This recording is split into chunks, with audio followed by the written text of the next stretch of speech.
తెలుగు రాష్ట్రాల్లో సంచలనం సృష్టించిన నల్గొండ జిల్లా మిర్యాలగూడకు చెందిన ప్రణయ్ హత్య కేసులో నల్గొండ ఎస్సీ/ఎస్టీ కోర్టు సంచలన తీర్పునిచ్చింది.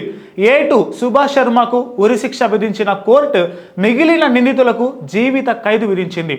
కాగా ఈ కేసులో A1గా ఉన్న అమృత తండ్రి మారుతీరావు గతంలో ఆత్మహత్య చేసుకొని చనిపోయిన విషయం మనకు తెలిసిందే. తన కుమార్తెను కులాంతర వివాహం చేసుకున్నాడనే నెపంతో మిర్యాలగూడ పట్టణానికి చెందిన మారుతీరావు 2018 సెప్టెంబర్ 14వ తేదీన సుఫారీ గ్యాంగ్తో ప్రణయ్ను హత్య చేయించాడు. ఈ కేసులో పోలీసులు విచారణ పూర్తి చేసి 2019లో 8 మందిని నిందితులుగా ఛార్జ్ షీట్ దాఖలు చేశారు. ఈ కేసుపై సుమారు 5 ఏళ్ల పాటు కోర్టులో విచారణ జరిగింది. ఇటీవలే వాదనలు ముగిశాయి. తాజాగా కోర్టు తుది తీర్పు ఇచ్చింది. ఒకరికి ఉరిశిక్ష, మిగిలిన నిందితులకు జీవిత ఖైదును విధించింది. ఈ కేసులో అమృత తండ్రి మారుతీరావు ఆత్మహత్య చేసుకొని చనిపోగా 3 నిందితులు జైల్లో శిక్ష అనుభవిస్తున్నారు. మిగిలిన 4 నిందితులు బెయిల్ మీద బయటకు వచ్చారు. తీర్పు నేపథ్యంలో నిందితులందరినీ పోలీసులు కోర్టులో హాజరుపరిచారు. ఈ కేసులో అమృత తండ్రి మారుతీరావు A1గా ఉండగా ప్రణయ్ను కత్తితో నరికి చంపిన సుభాష్ శర్మ A2గా ఉన్నాడు. అయితే సుభాష్ శర్మకు కోర్టు ఉరిశిక్ష విధించింది. A3 అస్గర్ అలీ, A4 అబ్దుల్ బారీ, A5 MA Karim, A6 Maruthi Rao సోదరుడు తిరునగరు శ్రవణ్ కుమార్, A7గా మారుతీరావు డ్రైవర్ సముద్రాల శివ, A8గా నిందితులు ప్రయాణించిన ఆటో ఓనర్ నజీంకు కోర్టు జీవిత ఖైదు విధించింది.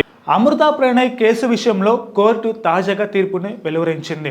అయితే అప్పట్లో ఇదే కేసుని ఇన్వెస్టిగేషన్ చేసిన ప్రస్తుత హైడ్రా కమిషనర్ రంగనాథన్ గారు ఏమంటున్నారు, ఆయన మాటల్లో విందాం. రకరకాల స్టేట్స్ లో ఉంటారు. అందరినీ ఒక 4 రోజుల్లోనే మొత్తం కూడా ట్రాక్ చేయటం, వాళ్ళని ఐడెంటిఫై చేయటం, వాళ్ళని పికప్ చేయటం, తీసుకొచ్చి అరెస్ట్ చేసి అక్కడ లోకల్ అక్కడ అన్ని కంట్రీ వైడ్ కూడా ఇతర సంస్థలంతా కూడా దీంట్లో మాకు ఆ రోజు సహకరించారు. సో ఇది చాలా ప్రతిష్టాత్మకంగా తీసుకొని చేసినటువంటి దర్యాప్తు. సో స్టార్టింగ్ లో పోలీసులు కూడా అప్పుడు రకరకాలుగా అన్నారు, ఇది మీరు కేసు దీన్ని ఏది నీరు కాల్చడానికి ట్రై చేస్తున్నారు, లేదా ఇట్లానే వస్తుంటాయి. సో ఇవన్నీ కూడా ఎప్పుడు ఏదైనా ఒక మంచి పని చేసినప్పుడు నెగిటివ్ కామెంట్స్ వచ్చేవి కూడా ఉంటాయి. అన్నింటినీ మనం పట్టించుకోకుండా ఒక లక్ష్యంతో పోయి దాన్ని ఆ కేసుని ప్రాపర్గా బిల్డ్ చేసి చేసినటువంటి కేసు ఈరోజు మనం దాని ఫలితాలు దాదాపు 6 ఏళ్ళు అవుతుంది. 6 ఏళ్ళు అయిన తర్వాత మనం చూస్తున్నాం death sentence to A2 and A3 నుంచి అందరికీ కూడా తక్కిన వాళ్ళందరికీ కూడా లైఫ్ ఇంప్రిజన్మెంట్ ఇచ్చారు.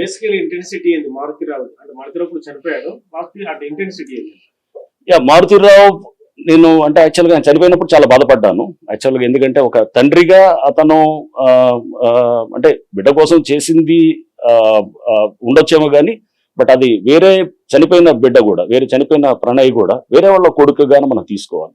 వేరే వాళ్ళ బిడ్డని నీ బిడ్డని అతను ఒకవేళ పెళ్లి చేసుకోవటం చేసి నీకు ఇష్టానికి వ్యతిరేకంగా చేసినప్పుడు డెఫినెట్గా ఒక తండ్రిగా అతను బాధపడవచ్చు. ఎందుకంటే ప్రతి తండ్రి కూడా వాళ్ళ బిడ్డ బాగోగులు చూసుకోవాలని చూస్తాడు. బట్ అలా అని చెప్పేసి మనం వేరే వాళ్ళ ప్రాణాలు తీయటం అనేది అది కరెక్ట్ కాదు. ఎందుకంటే అది ఆ హక్కు ఎవరికి కూడా లేదు. సో మనం అందుకోసం అది దాన్ని ఆ కోవలో చూస్తూ అతను చనిపోయినప్పుడు బాధపడ్డాము. But at the same time అతను కూడా బహుశా సెన్సిటివ్గా ఫీల్ అయినట్టు అనుకుంటున్నాను. మారుతీరావు అంటే ఆయన అమితమైన ప్రేమతోటి ఆయన బహుశా ఈ యాక్ట్కి చేయటం జరిగింది. సో ఇదొకటి అంటే ఇదొక అందరికీ కూడా ఒక లెసన్ గా తీసుకోవాలి ఇట్లాంటి కేసెస్. ఇది ఒక హానర్ కిల్లింగ్ అండ్ అట్లానే ఒక హైర్డ్ కాంట్రాక్ట్ కిల్లింగ్ అండ్ దీంట్లో అంతా కూడా డబ్బు కూడా చాలా ఇన్వాల్వ్ అయినటువంటి ఇది. అండ్ ఇంతే కాకుండా దీంట్లో ముదురు వాళ్ళు అంటే దీన్ని మర్డర్ కేసుల్లో అత్యంత ముదురుగాళ్ళు అయినటువంటి కొంతమంది వాళ్ళు అంటే వాళ్ళకి తెలుసు ఎలా మేనేజ్ చేయాలి సిస్టమ్స్ ని, ఎక్కడ దొరకకుండా చేయాలని, అట్లాంటి వాళ్ళందరూ ఇన్వాల్వ్ అయి ఉన్నారు.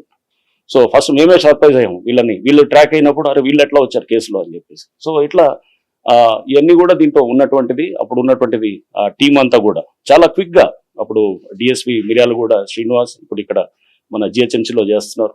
అండ్ అట్లానే ఇన్స్పెక్టర్ అప్పుడు వెంకటేశ్వర రెడ్డి ఉన్నారు 1 టౌన్, అండ్ ధనుంజయ్ అక్కడ లోకల్ హాలియా ఇన్స్పెక్టర్ ఉండేవాడు, టాస్క్ ఫోర్స్ వాళ్ళు ఉన్నారు, ఎస్ఐ ఉన్నారు, అండ్ ఎస్ఐస్ అక్కడ లోకల్ పనిచేసిన వాళ్ళు, అండ్ సిబ్బంది రైటర్స్ వీళ్ళందరూ కూడా మొత్తం తీసుకొని FSL ఫోరెన్సిక్ ల్యాబొరేటరీని కూడా పూర్తిగా వాడుకొని మేము దీంట్లో సైంటిఫిక్ ఎవిడెన్స్ తోటి బిల్డ్ చేసి కేసుని మనం ఎలా చేయొచ్చు అనే దానికి ఈ కేసు ఒక బెస్ట్ ఎగ్జాంపుల్ అని నేను భావిస్తాను.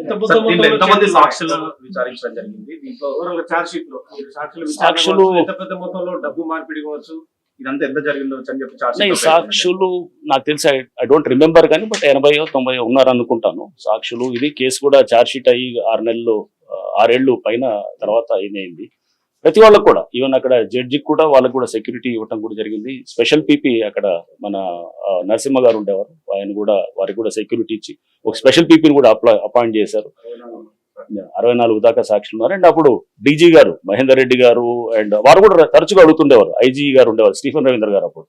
సో వారు కూడా ఈ కేసుని చాలా క్లోజ్ గా మానిటర్ చేసేవాళ్ళు. చేసి ఇది ఒక నేను అనుకోవటం ఒక డిపార్ట్మెంట్ మొత్తం కూడా సమిష్టిగా కలిసి చేస్తే కనుక ఇట్లాంటి కేసెస్ లో మనం ఫలితం ఇది ఈ విధంగా చూడటం జరుగుతుంది. సార్ అంటే అమృత గానీ తర్వాత ప్రణయ్ తల్లిదండ్రులు కానీ అసలు ఏం గురైపోయింది సార్? అంటే ఇప్పటికి వీళ్ళకి ఒకరికైతే డెత్ పడింది కానీ మిగతా వరకు లైవ్ పడింది, వాళ్ళకు కూడా ఇదే విధంగా డెత్ పడితే బాగుందని ఏమనుకున్నారు? వాళ్ళైతే కనుక డెఫినెట్ గా దీంట్లో ఇంకా తక్కిన వాళ్ళకి కూడా ఉంటే బాగుంటది అనేది అనుకోవటంలో మనం తప్పేం అనుకోవడానికి లేదు. ఎందుకంటే వాళ్ళు భర్తని కోల్పోయిన అమృత గాని కొడుకుని కోల్పోయిన బాలస్వామి గాని వాళ్ళు డెఫినెట్ గా వాళ్ళు అనుకున్నారు. బట్ ఎస్ A2కి డెత్ పట్టడం అనేది అది కూడా ఎందుకంటే అతను అత్యంత కిరాతకంగా కాంట్రాక్ట్ డబ్బు కోసమే చేసిన అతను వ్యక్తి. And A3 already Asgar Ali already life imprisonment జైల్లో ఉన్నాడు. ఇప్పుడు అతను A3 అప్పటి నుంచి కూడా జైల్లోనే ఉన్నాడు, బయటికి రాలేదు. A2 కూడా ఎవరు మన సుభాష్ శర్మ అతను కూడా జైల్లో ఉన్నాడు, వీళ్ళకి రాలేదు. అతనికి అప్పుడే మ్యారేజ్ అయ్యింది. మ్యారేజ్ అయ్యి ఈ సుభాష్ శర్మ అంటే ఈ కేసు చేసేటప్పుడు దానికి ముందే కొన్ని నెలల ముందే మ్యారేజ్ అయింది. ఆ తర్వాత చిన్న బిడ్డ కూడా పుట్టాడు. పుట్టిన తర్వాత పాపం అతను లైఫ్ అంతా ఈ విధంగా అంటే అతను అంత ఊహించుకోలేదు దీనికి ఇంత పగడ్బందీగా జరుగుతుందని చెప్పేసి. సో పెళ్ళయి చిన్న బిడ్డ కూడా పుట్టి ఇది ఇప్పుడు ఇతను మరణశిక్ష అనేది డెఫినెట్ గా ఇది అందరికీ కూడా ఇది ఒక గుణపాఠం కావాలి. ఇట్లాంటి హైర్డ్ కిల్లర్స్ కి లేకపోతే ఇది ఆనర్ కిల్లింగ్స్ లో ఇన్వాల్వ్ అయ్యే వాళ్ళకి వీళ్ళందరికీ కూడా ఒక గుణపాఠం కావాలి.